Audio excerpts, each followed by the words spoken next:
Most people never question what happens to them when they sleep. They close their eyes, drift off, and then suddenly, it's morning. Hours have passed, but to the conscious mind, it feels like no time at all.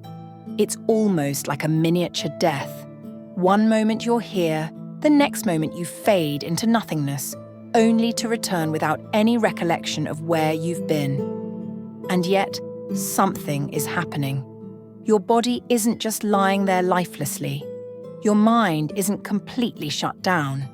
In fact, your consciousness is still active, just in a different state, one that you rarely, if ever, fully remember.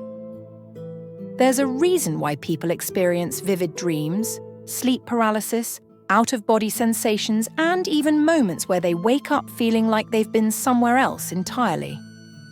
Some describe the dream world as a random mess of subconscious thoughts, while others believe it's an actual place, another layer of reality that we access every night. But if consciousness is something we experience when we're awake, then where does it go when we're not? Does it just shut off, or does it continue somewhere beyond our understanding? The body itself never fully rests. Even in deep sleep, the brain remains active, processing information, healing the body, and keeping you alive. But your conscious self, the thinking, aware version of you, disappears. Some argue that this disappearance is proof that consciousness is nothing more than brain activity, a simple function of the body. Others argue that sleep is the moment when consciousness disconnects from the physical and ventures elsewhere into realms beyond our usual perception. People who have experienced lucid dreaming describe moments of absolute clarity, where they become fully aware in a dream and realize they are no longer bound by physical laws. They can fly, walk through walls, and shape the world around them just by thought. And yet, when they wake up, the experience feels as real as anything in the waking world. But if the dream world can feel so real, who's to say it isn't? Maybe sleep is less about resting and more about shifting into a different dimension of awareness, one that we forget about as soon as we wake up.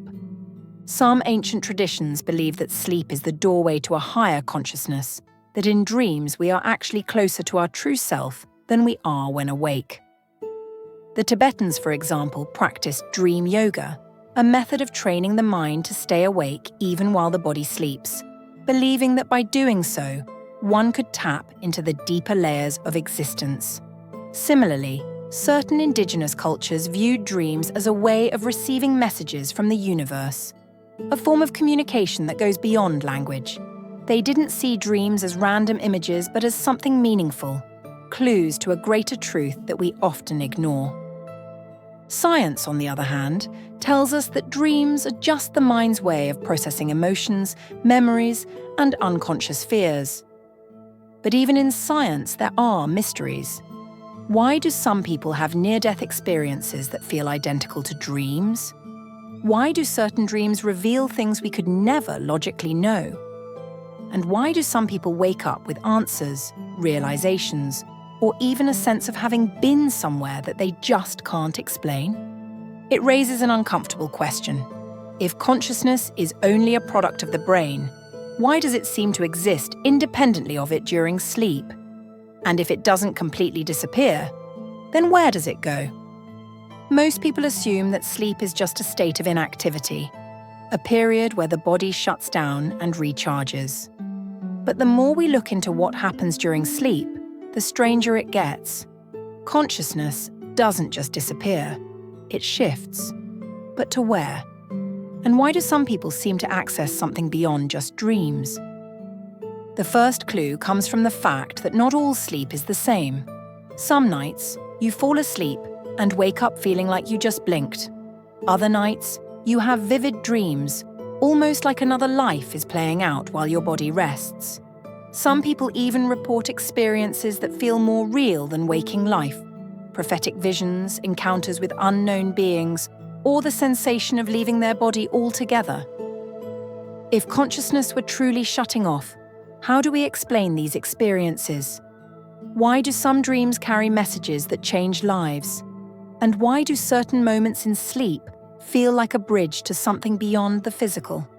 Many traditions throughout history believed sleep was never just about resting the body.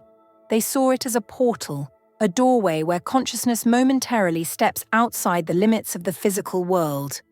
In some cultures, it's believed that during deep sleep, the mind reconnects with a higher intelligence, the source of all things.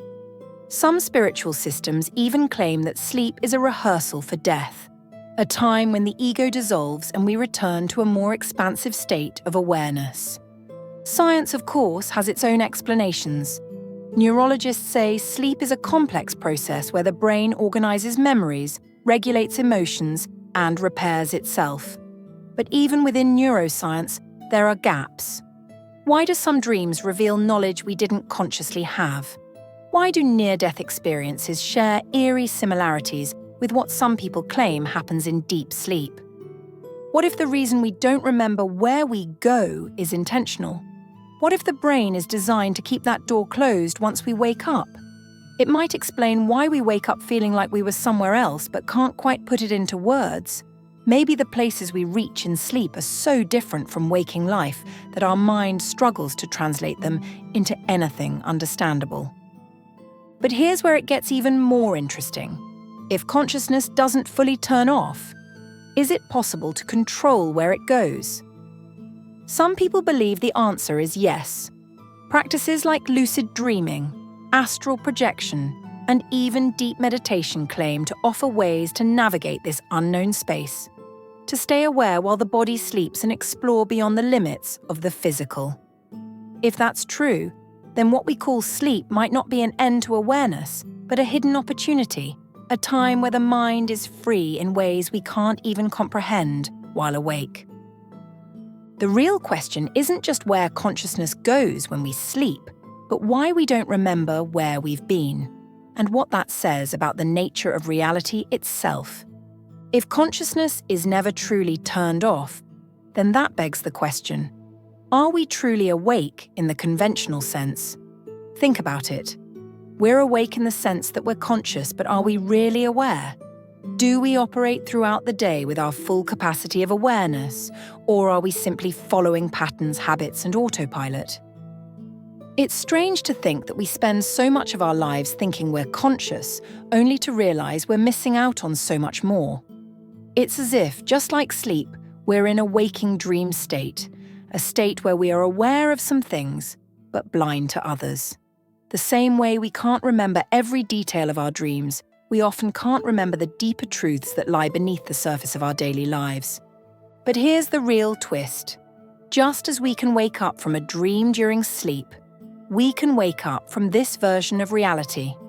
In fact, some traditions say that waking up from the sleep of daily life is the key to true enlightenment. They say that we live in a kind of half-conscious state, completely unaware of our true nature and the infinite possibilities around us. Much like how we sleepwalk through dreams, we sleepwalk through life, missing opportunities to awaken fully to who we really are. When we experience a moment of clarity, like a burst of insight or a sudden understanding, it's as though we're waking up from this fog.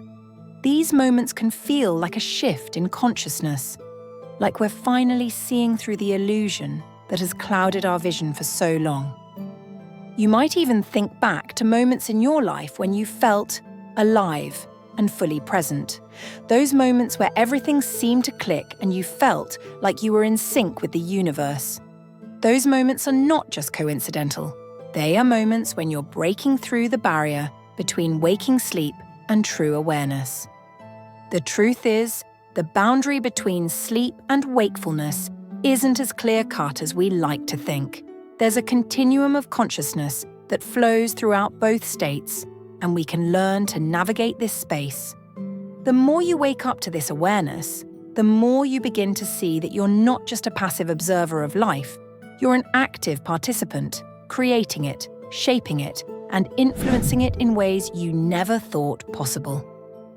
But it doesn't just happen on its own. You have to actively seek that awareness, just like you might learn to lucid dream or explore deeper realms of consciousness during sleep. It requires self-awareness, mindfulness, and the willingness to question everything you think you know about your reality. By recognizing the thin line between sleep and wakefulness, you begin to see life through a different lens. You start to notice the patterns, the synchronicities, and the hidden opportunities that you might have missed before. Your thoughts, actions, and energy shift because you're no longer sleepwalking. You're awake and more in control of your life than you ever thought possible.